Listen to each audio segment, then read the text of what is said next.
In the United States, more than 50 million people are now living under heat alerts as several western states experience a record-breaking heatwave. Las Vegas recorded its hottest day on record yesterday, while Death Valley in California is also braced for unprecedented heat. And there's extreme weather of a different kind in the state of Texas. Some coastal areas there have been evacuated as Hurricane Beryl brings with it high winds and heavy rain after passing through the Caribbean. Thomas McGill has this report.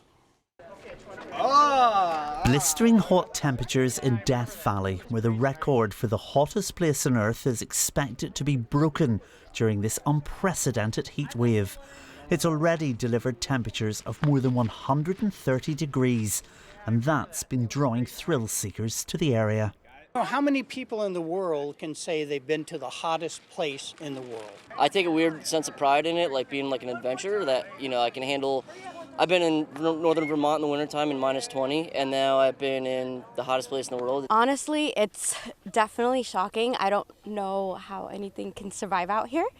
But experts are warning the extremely hot temperatures, which are currently affecting around 36 million Americans, could lead to heat stress. One visitor to the area died on Sunday from heat exposure, and this so-called heat dome remains over California. There's no mistaking how hot it is. You start to feel it on your skin, in your eyes. They start to dry, start to almost hurt a little bit over time.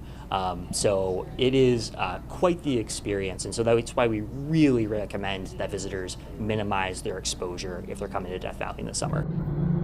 Firefighters are continuing to battle wildfires across parts of California as temperatures soar in Nevada and Death Valley. Already the hottest place on Earth after 134 degrees was recorded there in 1913. Scientists say it's hard to link individual weather events to climate change, but say extreme events are becoming more common and more intense. Thomas McGill, BBC News. And CBS News correspondent Omar Villafranca is in Galveston, Texas, where Hurricane Beryl has made landfall. Well, right now we're getting winds between 80 and 100 kilometers an hour. The peak wind we've had here in Galveston about 112, but farther south where the storm Hurricane Beryl made landfall, we had wind gusts over 140 kilometers an hour.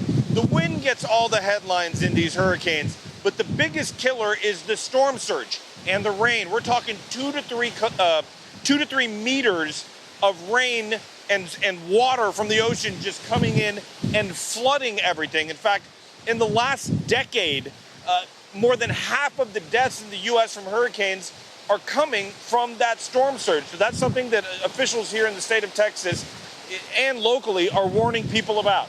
People are heeding that warning. They're staying inside, but we're getting a lot of wind right now, so power is out for much of the island here in Galveston, which is a big resort community.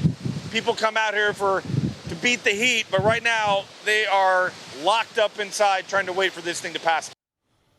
That's the latest from Texas on Hurricane Beryl. Let's get some of the day's other news for you now. Heavy rain has caused major disruption in the Indian city of Mumbai, with many roads flooded and flights and long-distance trains cancelled or delayed. Commuters have had to wade through knee-deep water in the commercial capital. Some schools and universities remain closed. More heavy rain has been forecast. University students in Bangladesh have held further demonstrations on Monday, demanding the abolition of quotas for coveted government jobs. More than half of all government posts are reserved for specified categories of applicants. Protesters are demanding the jobs be filled on merit. Protests had also been held across the weekend. The European Union's Climate Change Monitoring Service says last month was the hottest June on record.